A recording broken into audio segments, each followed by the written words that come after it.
Solid na solid itong naging debut game ni Juan Gomez Diliano sa PBA. Proud na proud nga dyan ang kanyang kapatid na si Javi. Nagpaula ng 3 ang Converge, tough break sa Titan Ultra. Na-injured pa si Calvin Abueva. So eto na nga ang labanan ng Titan Ultra Giant Tricers at Converge Fiber Xers. Eto nga magiging unang game ng Converge this season, kung saan inaabangan nga ang magiging debut game ng number 2 overall pick sa nakaraang draft na si Juan Gomez Diliano. Pero tingnan nga natin kung makaka-upset nga ulit itong Titan Ultra this game at magtuloy-tuloy din kaya ang mainit na opensa ni The Beast Calvin Abueva matapos itong kumana ng 41 points kontra sa Meralco Bolts. Pero bago nga yan, eto solid na basketball Molten. Dating 1,437 pesos. Ngayong araw nga ay mabibili mo na lang ng 475 pesos sa Shopee. Limited offer lang nga ito ngayong araw. Kaya ano pang hinihintay mo? Click mo na nga yung link sa comment section sa ibaba. First quarter ay maagang ang natambakan ng Converge ang Titan Ultra sa first few minutes. 2 early 3-pointers to start the quarter na nagmula kay Kevin Racal. With under 10 minutes ay dito na nga nakuha ni Juan Gomez Diliano ang kanyang first basket sa PBA sa kanyang naging top of the key 3-pointer at umabot na nga sa double digit itong kalamangan ng Fiber Xers matapos ang naging 3-point shot ni Shawnee Winston. Pero sa halfway mark nga ay nagkaroon ng run ng Titan Ultra para ibaba sa 3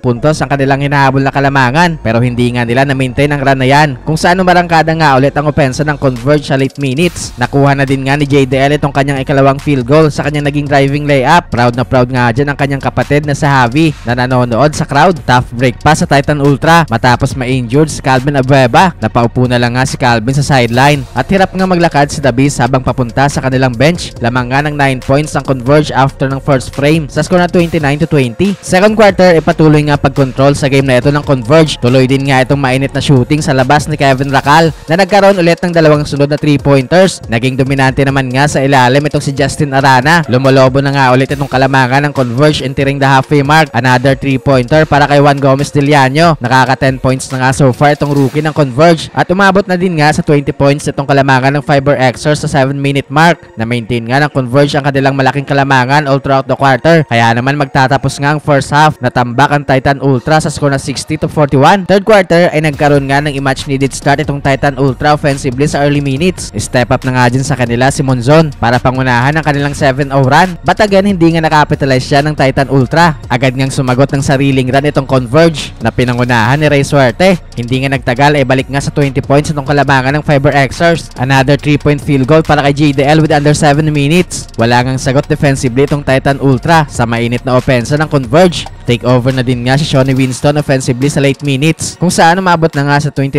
points itong kalamangan ng Converge after ng third frame sa score na 91-62. Fourth quarter ay na-maintain nga ng Converge ang kanilang malaking kalamangan sa Titan Ultra. Hindi na din nga nakabalik pa sa laro itong Titan dahil sa laki na din nga ng kalamangan ng Fiber Xers. Kaya naman sa huli nga ipanalo ang Converge.